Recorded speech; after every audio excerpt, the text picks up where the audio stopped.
Bismillahirrahmanirrahim. Assalamualaikum warahmatullahi wabarakatuh.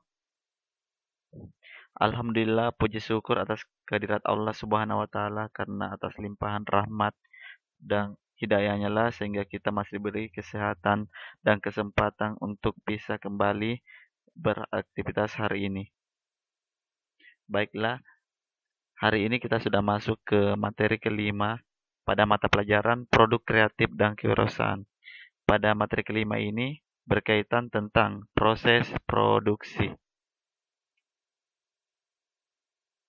Pada materi sebelumnya, pekan lalu kalian telah mempelajari yang namanya indikator keberhasilan tahapan produksi massal. Nah, tentunya kalian diharapkan bisa mengetahui dan mengingat keberhasilan-keberhasilan dalam sebuah manajemen produksi. Nah, untuk hari ini tentang materi proses produksi ada 3 sub-sub materi yang harus kalian tahu, yakni yang pertama kalian mengetahui apa itu pengertian dari proses produksi, yang kedua jenis-jenis dari proses produksi, dan yang ketiga tahapan-tahapan proses produksi. Baik, kita masuk ke pengertian proses produksi. Nah, sesuai dengan yang tampil di layar kalian, jadi proses produksi adalah suatu cara atau metode untuk menambah kegunaan suatu barang dan jasa menggunakan faktor produksi yang ada agar lebih bermanfaat dalam memenuhi kebutuhan. Jika kita penggal, ya, proses produksi ada 2 kata, di mana produksi itu seperti yang disampaikan di sini bahwa produksi itu menambah kegunaan. Ya, artinya di sini menambah kegunaan suatu barang supaya bermanfaat. Nah, jadi kalau dikaitkan dengan proses produksi, maka itu merupakan tahapan serangkaian yang harus dilalui dalam memproduksi barang atau jasa. Ya, artinya setelah kita memproses produk tersebut, maka ada tambahan nilai guna atau nilai tambah pada produk tersebut. Nah, itulah yang dinamakan dengan proses produksi. Oke, kita masuk ke bagian atau jenis-jenis proses produksi. Nah, jenis-jenis proses produksi itu ada 4. Yang pertama, ada namanya berdasar wujud. Nah, jadi berdasarkan wujud proses produksi ada 3 macam. Yang pertama, kimiawi. Nah, proses produksi yang menitik beratkan pada adanya proses analisis atau sintesis serta senyawa kimia. Nah, itu dinamakan kimiawi. Yang kedua, perubahan bentuk. Nah, perubahan bentuk ini proses produksi yang pelaksanaan produksinya menitik beratkan pada perubahan masukan menjadi keluaran sehingga didapatkan penambahan manfaat atau faedah dari barang tersebut. Yang ketiga, assembling.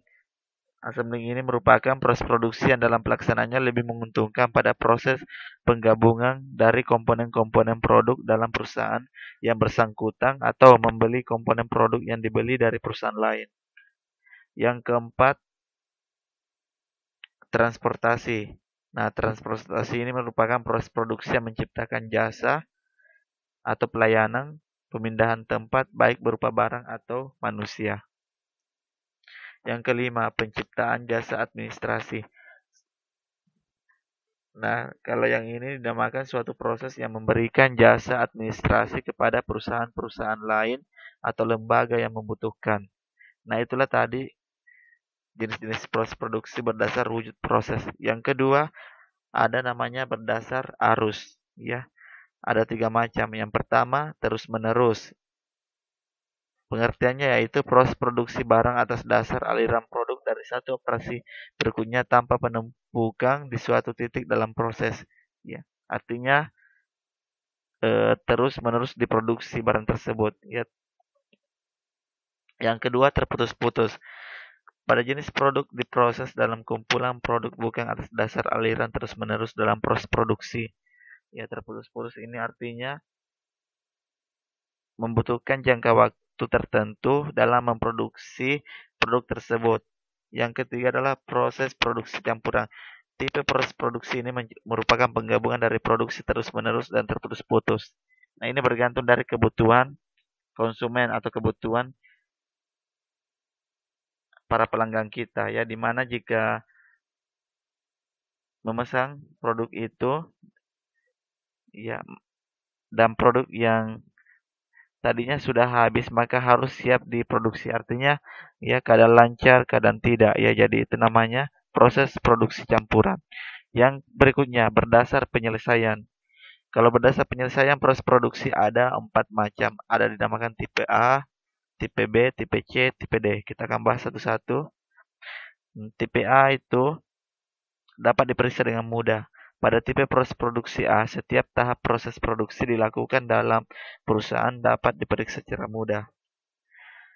Nah, itu tadi tipe A. Untuk tipe B, atau dapat diperiksa dalam beberapa tahap. Penyelesaian proses produksi dalam perubahan bersangkutan akan terdapat beberapa ketergantungan dari masing-masing tahap produksi. Nah, itu yang dinamakan dengan tahap B atau tipe B. Yang berikutnya tipe C atau terdapat penggabungan komponen produk.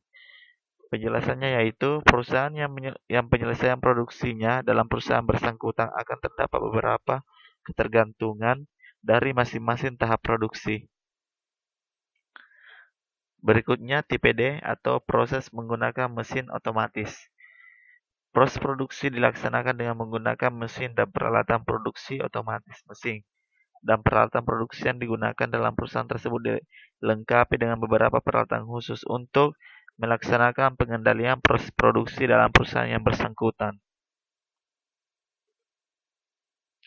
Selanjutnya ada tipe E atau perusahaan dagang atau jasa.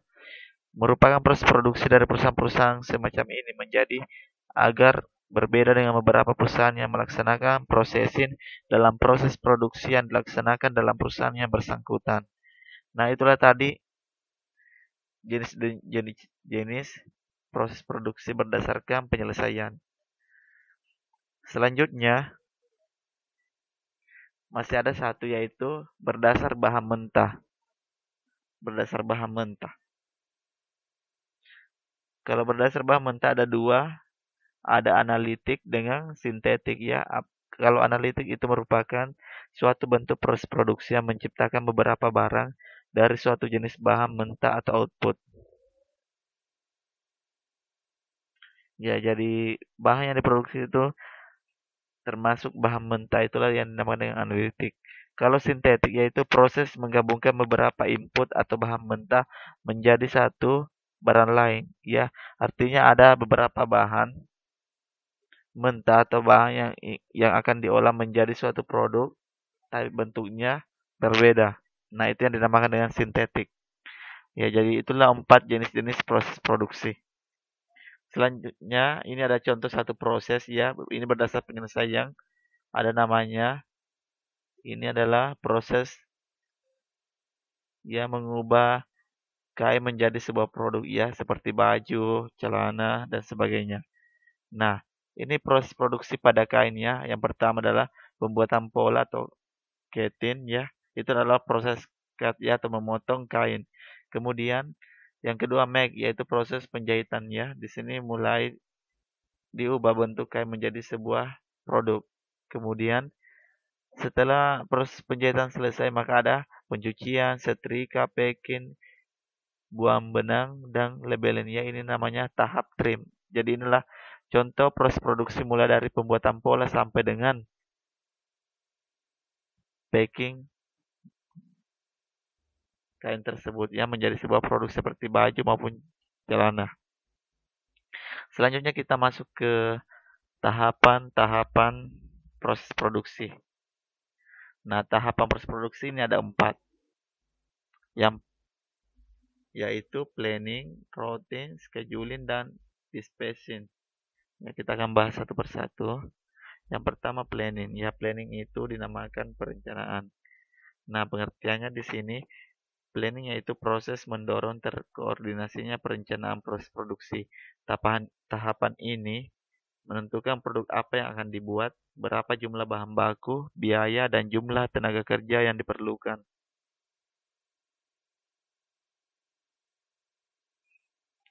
Nah, itu yang dinamakan planningnya. Jadi, ada perencanaan yang dilakukan sebelum kita memproduksi barang tersebut. Nah, planning ini mendorong terkoordinasinya perencanaan proses produksi. Tahapan ini menentukan produk apa yang akan dibuat, berapa jumlah bahan baku, biaya, dan jumlah tenaga kerja yang diperlukan. Nah, itu tadi ya. Dalam tahapan ini juga dilakukan perencanaan terhadap bentuk barang. Untuk melakukan perencanaan diperlukan pengetahuan yang baik tentang jenis barang, produksi, dan kebutuhannya, serta kemampuan produsen.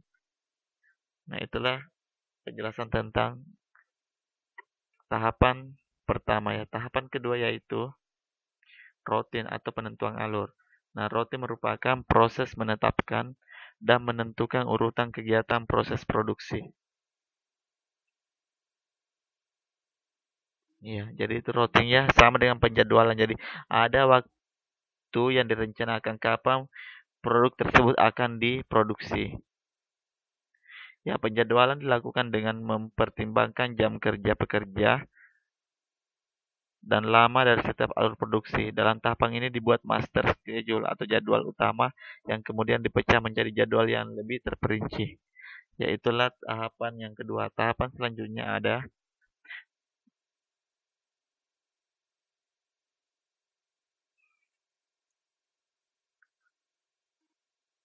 ya scheduling atau penjadwalan.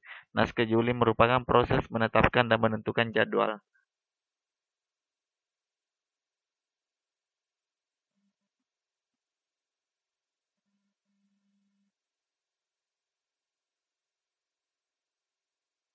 Oke, jadi scheduling ini merupakan tahapan yang dibuat ya master schedule ataukah master waktu ya ataukah kapan jadwal proses produksi akan dibuat ya. Itu. Tahap yang terakhir merupakan tahap dispatching ya atau perintah mulai produksi. Nah, di tahap ini produk yang akan dibuat mulai diproduksi. Ya. Pengertiannya itu proses menetapkan dan menentukan proses pemberian perintah.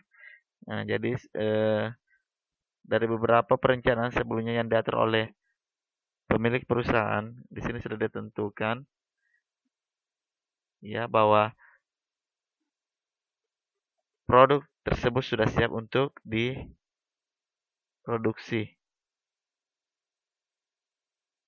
Seperti berapa jumlah bahan baku yang digunakan, tahapan pembuatan hingga waktu produksi sesuai dengan hasil scheduling atau penjadwalan. Nah, itulah 4 tahapan proses produksi. Ya, demikianlah materi untuk hari ini. Semoga materi yang saya sampaikan bisa kalian pahami. Kalaupun ada yang tidak dimengerti, silakan berikan pertanyaan di komentar YouTube dan nantikan jawabannya. Sekian dari Bapak. Wassalamualaikum warahmatullahi wabarakatuh. I ain't here for the money, I ain't here for the fame. Though it might be nice to own a jet plane.